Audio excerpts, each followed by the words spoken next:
Oke, nah dalam kesempatan kali ini saya ingin sharing sedikit pengalaman saya ketika saya dipercayakan untuk memimpin sekelompok remaja di gereja ya yang terdiri atas anak-anak mulai dari anak-anak SMP hingga SMA pada saat itu.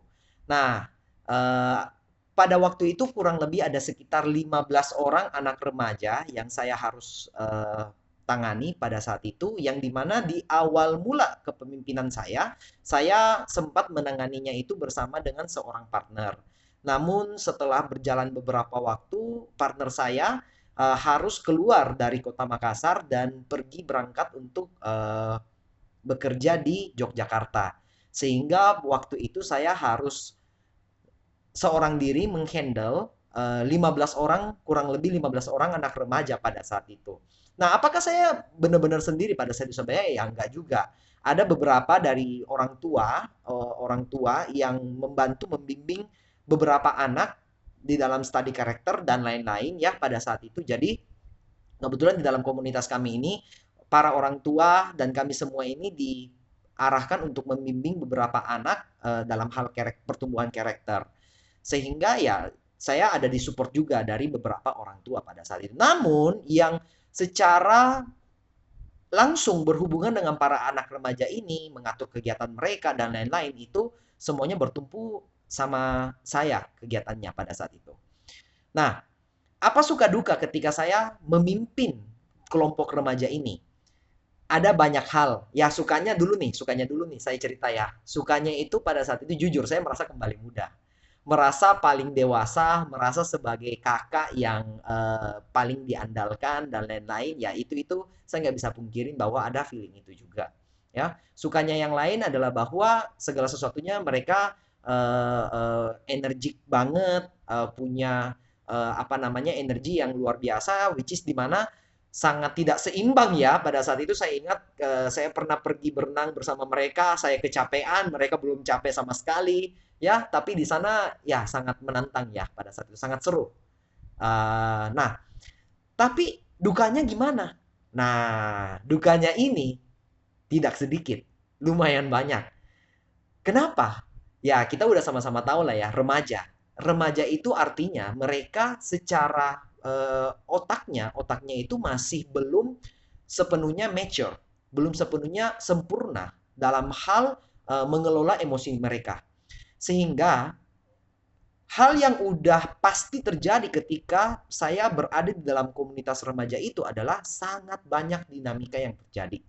Dinamika internal yang terjadi karena saling perang ego, saling perang keinginan, saling menuntut satu sama lain, berekspektasi satu sama lain, which is di mana itu cukup menguras energi ketika konflik-konflik internal itu terjadi, ya. Nah, di sana jujur saya mau cerita sedikit tentang latar belakang saya. Saya sendiri sebenarnya adalah seorang dewasa yang masih punya karakter remaja. Karena dari kecil hingga besar, saya selalu berkecukupan. Saya adalah anak bungsu dari dua bersaudara, yang dimana saya sangat sangat dicukupkanlah segala sesuatunya, sehingga apa yang saya inginkan itu pasti ada, apa yang saya butuhkan pasti ada, seperti itu ya. Saya sangat bersyukur saya terlahir di keluarga yang berkecukupan seperti itu. Tapi di satu sisi itu membuat karakter saya menjadi orang yang sangat egois, yang hanya peduli diri sendiri, yang lebih prioritaskan apa keinginan saya, tidak mau peduli tentang apa yang orang lain rasakan atau peduli tentang saya, saya mau peduli tentang mereka. Itu sama sekali nggak pernah, jarang kepikiran di dalam benak saya jujur ya. Tapi ketika saya harus berada di dalam kelompok remaja ini, which is di mana saya harus menjadi seorang kakak tertua yang rela untuk mengorbankan perasaan saya buat mentoleransi segala dinamika yang terjadi di antara mereka, mentoleransi segala keegoisan mereka, mentoleransi segala hal ekspektasi mereka yang tidak terpenuhi dan lain-lain, tuntutan mereka ya. eh, Terlebih lagi satu yang paling berat di antara semua itu adalah kecanduan mereka terhadap gadget, teman-teman ya.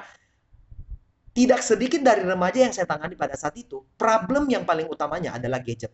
Dan orang tua sangat banyak yang mengeluh kepada saya. Mereka bilang, ini anak saya gadgetnya gini, ini anak saya ya gadget lah. Intinya kalau saya ketemu sama orang tua, ngobrol sama orang tua, hanya satu yang dibahas. 80% itu hanya masalah gadget, terutama dari yang remaja pria, remaja laki-laki ya. Nah, hal ini sangat menantang karena apa? Jujur pada saat saya memimpin, pada saat saya harus memberitahu mereka ini dan itu, ya, eh, belum tentu diperhatikan sama mereka, bahkan mungkin tidak diperhatikan sama sekali. Dan saya harus menahan emosi saya harus menahan diri saya agar saya tidak emosi, tidak kecewa, tidak sedih karena mendapatkan respons yang tidak sesuai dengan ekspektasi saya pada saat itu. Di sana satu hal, sebagai seorang pemimpin, saya belajar do not expect anything. Jangan berekspektasi apapun. Karena ketika saya berekspektasi, pada saat itulah saya akan kecewa. Ya, itu satu lesson yang saya dapat ketika saya memimpin waktu itu.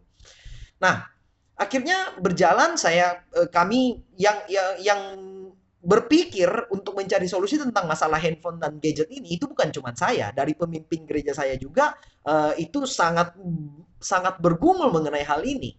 Karena kami sudah tahu bagaimana gadget itu begitu merusak masa depan jika setiap remaja itu kecanduan pada saat itu.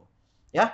Jadi kami memikirkan gimana caranya anak-anak dilarang ini dan itu, tapi ya sangat justru ketika dilarang ini dan itulah terjadi konflik yang lebih luar biasa lagi, tuntutan semakin banyak dari mereka pada saat itu. Namun ya di sanalah secara emosional saya sangat teruji pada saat itu. Secara emosional saya sangat terasah malahan.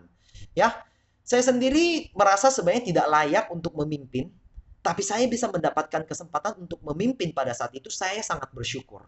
Ya, karena akhirnya saya yang dulunya sangat manja, sangat egois, saya bisa grow begitu luar biasa, sehingga saya menjadi orang yang belajar untuk tidak berekspektasi, saya bisa belajar menjadi orang yang tidak menuntut, saya bisa belajar menjadi orang yang tidak peduli kepada diri sendiri, tapi belajar untuk memprioritaskan kepentingan orang lain atau perasaan orang lain. Nah, ketika waktu berjalan, awal mulanya sangat sulit untuk mendapatkan ritme berhubungan dengan mereka, ya. Tapi akhirnya seiring waktu berjalan, saya mulai pelan-pelan mendapatkan trust dari mereka. Saya mulai pelan-pelan mendapatkan trust, mendapatkan kepercayaan, mereka ada problem, mereka ceritanya dengan saya, ya. Dan akhirnya mereka cukup terikat, cukup bounding dengan saya. Saya bisa merasakan perasaan bounding itu terasa, ya. Nah, tapi apa yang saya bisa eh, pelajari, apa yang saya bisa lihat adalah bahwa di sini ketika saya memutuskan untuk lebih dahulu mengasihi, lebih dahulu untuk memprioritaskan orang lain, maka pada saat itu secara otomatis orang tersebut juga akan berusaha untuk mau menjaga perasaan saya. Ya, ketika saya sudah ada beberapa momen di mana saya mungkin sudah capai di limit saya sudah capai di puncak emosional saya, tapi saya masih berusaha menahan diri. Nah, saya berusaha untuk menyampaikan kepada mereka dengan lembut, tidak dengan frontal kasar, tapi saya berusaha menyampaikan kepada mereka perasaan saya bahwa ini yang saya rasakan. Saya merasa sangat sangat sedih ketika kalian ini, dan jujur ketika saya bisa express my feeling, ketika saya bisa mengekspresikan perasaan saya, ternyata saya bisa melihat bahwa setiap daripada anak remaja ini sangat peduli dengan perasaan saya. Seperti itu. Nah, mereka langsung merasa tidak nyaman ketika saya bisa menyampaikan perasaan saya bahwa saya begini, seperti ini, begitu. Dan mereka terluka juga seperti itu. Akhirnya di sana saya belajar bahwa teguran yang paling ampuh untuk bisa membantu hubungan itu bisa lebih erat lagi, bukan dengan tuntutan. Ya, bukan dengan tuntutan, tapi teguran yang paling tepat untuk mempererat sebuah hubungan adalah bagaimana kita mengekspresikan feeling kita dengan kasih. How do we express our feeling with love? Ya, saya jujur, saya banyak bertumbuh, saya banyak diasah di area sana, ya. Dari pemimpin saya juga banyak memberikan arahan, membantu saya supaya saya bisa bertumbuh di area sana. Dan akhirnya saya grow dalam hal itu. Saya jadi lebih mudah empati. Saya jadi lebih mudah mengerti perasaan orang lain. Saya jadi lebih mudah, lebih sensitif dengan apa yang orang lain rasakan. Ketika saya sudah lebih grow setelah saya memimpin grup remaja ini pada saat itu. Dan sangat bersyukur bahwa saya fight mati-matian pada saat itu dan jujur ya, apa yang saya bisa melihat ketika saya berjuang, saya tidak menyangka ada satu kejadian yang begitu luar biasa, yaitu pada saat ulang tahun saya. Itu terjadi pada saat itu saya ulang tahun, ya ini di luar dugaan, jujur di luar dari prediksi saya karena seperti biasa saya sempat ada sesi character study dengan beberapa remaja ya. Dan pada saat itu ternyata mereka untuk menyambut hari ulang tahun saya itu mereka sudah menyiapkan sebuah rencana ya. Pada saat itu mereka sudah menyiapkan planning bahwa mereka set nih keadaannya.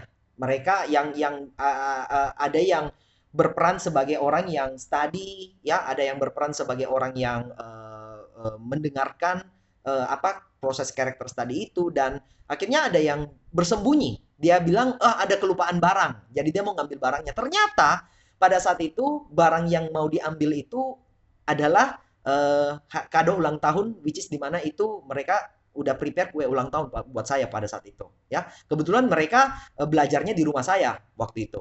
Nah, apa yang terjadi? Yang terjadi adalah saya tidak tahu sama sekali rencana mereka. Yang saya rasakan adalah ya selama beberapa hari ini cuma ada beberapa orang dari mereka yang mengucapkan selamat ulang tahun. Malahan yang paling dekat dengan saya pada saat itu ya, yang paling close, yang paling dekat lah pada saat itu, salah satu yang paling dekat, dia sengaja nggak mengucapkan selamat ulang tahun.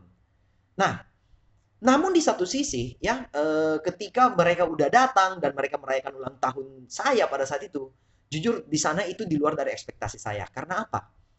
Karena saya tidak menyadari bahwa mereka yang biasanya sangat egois, mereka yang biasanya sangat sulit untuk ibaratnya dibuat menyatu kompak, mereka tiba-tiba unexpectedly benar-benar kompak banget waktu itu. Wah, itu gila sih karena akhirnya mereka berapa belas orang datang ke rumah, mereka merayakan, dan itu bikin saya jujur secara emosional sangat happy, sangat terharu pada saat itu karena mereka luar biasa. Saya mengatakan sama mereka bahwa sangat happy karena melihat kalian yang bisa kompak, which is dimana sangat di hari-hari biasa sangat berusaha untuk mau kompak, ternyata itu sulit, tapi hari ini kalian bisa kompak sedemikian rupa, dan itu kalian lakukan untuk saya ya, untuk saya. Nah, di sana saya ingat ada satu anak yang paling dekat dengan saya juga, dia bilang dengan sengaja, dia bilang gini, "Eh, saya udah sengaja tidak mau ucapkan selamat ulang tahun kepada Kofer." Waktu itu dia bilang kayak gitu ya, dia sengaja. Nah, em, akhirnya dia bilang kayak gitu ya, saya cuma responnya satu. I said once, one words, ya, one sentences waktu itu. Meskipun kalian tidak ucapkan selamat ulang tahun pun, oke? Okay? Meskipun kalian tidak say happy birthday to me, keputusanku adalah mengasihi kalian. Itu adalah keputusanku. Nah, jadi saya sudah belajar bagaimana saya belajar untuk mengasihi tanpa berekspektasi pada saat itu. Karena I have prepared myself. Saya berusaha untuk mengasihi mereka, saya berusaha untuk memimpin mereka dalam kasih. Tujuannya hanya satu, supaya mereka bisa benar-benar merasakan kasih yang tulus. Mungkin ada kebanyakan orang yang selama ini tidak pernah bisa merasa banyak remaja ya, banyak remaja yang mungkin mereka lost trust dengan beberapa orang karena merasa ada beberapa orang yang mereka nggak bisa trust karena kasihnya nggak tulus. Nah, pada saat itu saya diajarkan bagaimana saya semestinya memberikan kasih yang tulus itu seperti apa. Nah, di sana kasih yang tulus adalah kasih yang tidak berharap apapun, tidak berekspektasi, itu adalah kasih yang tulus. Nah, saya berusaha mau mengajarkan value itu kepada mereka. Sehingga saya berusaha untuk menghidupi value itu, bahwa saya akan memutuskan untuk mengasihi kalian meskipun kalian tidak atau belum mengasihi saya kembali. Ya. Dan pada saat itu akhirnya suasana semakin haru dan kami semua sangat happy. Tapi di sana saya bisa menyampaikan satu lesson kepada mereka bahwa Kenapa saya harus buat seperti itu? Supaya kalian bisa paham dan kalian bisa melakukan hal yang sama yang telah saya lakukan untuk kalian. Seperti itu. Mengasihi tanpa berekspektasi. Karena ketika kita bisa mengasihi tanpa ekspektasi, bagi saya, pada saat itulah seseorang akan memutuskan juga untuk mau mengasihi orang lain dan menghentikan ego mereka. Which is dimana yang paling sulit saya perangi selama saya memimpin remaja pada saat itu adalah bagaimana membantu mereka agar mereka mengesampingkan ego. Dan itu sangat sulit. Nah, di sana saya berusaha untuk menunjukkan kepada mereka harapannya adalah ya, you can do what I do. Ibaratnya kayak gitu. After that, satu yang saya bisa pelajari bahwa saya juga ingat bahwa mereka sulit kompak, tapi karena mereka begitu merasakan kasih dari saya, akhirnya mereka kompak juga. Nah, di sini saya jadi bisa meyakini satu hal bahwa satu unsur yang paling penting dalam leadership, dalam kepemimpinan adalah kasih. Ya, ketika kita bisa menyampaikan kasih kita dengan tulus, maka kita akan diikuti, kita akan dipercaya, kita akan dinilai sebagai orang yang bisa diandalkan. Karena kita dipercaya bahwa kita tidak akan melukai mereka pada saat itu. Nah, sehingga oleh karena itu saya berusaha untuk menghidupi prinsip leadership itu hingga sekarang, dan itu jujur cukup membantu saya bertumbuh dalam beberapa area dalam pekerjaan saya juga bertumbuh dalam kehidupan saya di keluarga juga. Saya juga much better dibandingkan dengan dulu, ya. Dan saya sangat bersyukur bahwa saya bisa melewati momen tersebut. Nah, harapan saya bahwa lewat video ini ya, teman-teman, untuk teman-teman terutama teman-teman yang memimpin, ya, jika teman-teman berpikir bahwa memimpin dengan otoriter itu bisa mempersatukan, buat saya memimpin dalam kasihlah yang mempersatukan. Nah, kenapa? Karena itulah yang saya alami. Ya, hopefully apa yang saya bagikan dalam kesempatan kali ini ya ini bisa bermanfaat untuk teman-teman, terutama teman-teman yang seorang pemimpin ya, jika saat ini memimpin suatu kelompok atau organisasi, harapan saya adalah bahwa kita mungkin bisa saling sharing juga. Jangan ragu kalau kita teman-teman kepengen nih mau diskusi segala macam. Saya nggak mahir sama sekali, saya juga masih butuh belajar. Jadi harapan saya adalah kalau ada feedback, ada masukan, ya silahkan DM saya, kita bisa ngobrol, kita bisa saling sharing satu sama lain, dan saya bisa sharing pengalaman saya ketika saya memimpin remaja-remaja, dan teman-teman juga bisa mungkin mengajarkan saya sesuatu tentang kepemimpinan. Seperti itu. Oke, itu saja yang mungkin saya sharingkan dalam video kali ini. Semoga bermanfaat. See you on the next video.